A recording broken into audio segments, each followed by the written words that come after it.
Well, in Kingswood, the Prime Minister and his Cabinet have been meeting at John Cabot Academy today. It's the first time ever that they've met in a school. Well, Charlotte Callan has been following what's going on and joins us there now.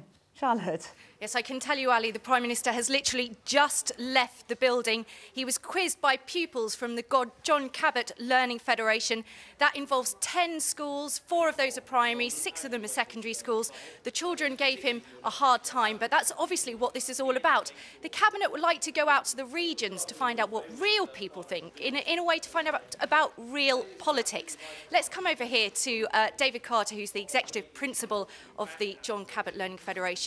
You must be very pleased they chose to come here. Yeah, I'm delighted. It's a really big day for the Cabot Learning Federation. It's an honour for us to host such a visit, but it's also important that the students get an opportunity to see politics close up. I think sometimes it's very hard to engage young people in politics, and I think one of our jobs as educators is to do that. And they've had an experience today meeting the Prime Minister live, asking him questions, listening to his answers, which very few students ever get. So I think it's been great.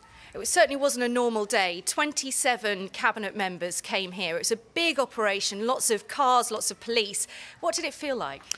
Well, I mean, I think it's something that you have to embrace. I think it's an opportunity, and even if one of them had come, we'd have needed to think about how we organised it today. But as you say, 27 is quite a challenge. But there are 27 ministers going back to London who now know something more about education in Bristol than they did when they woke up this morning.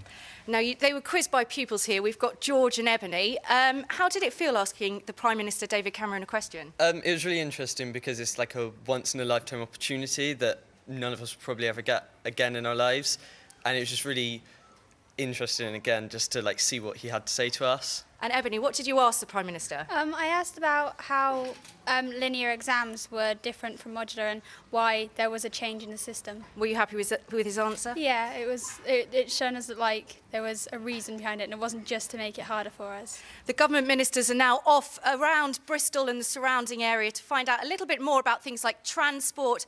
In Duncan Smith, he's off to the job centre. The Prime Minister, well, we believe he's returning home in a little while after possibly going out to meeting one of his police and crime commissioner candidates. OK, Charlotte, thanks very much indeed.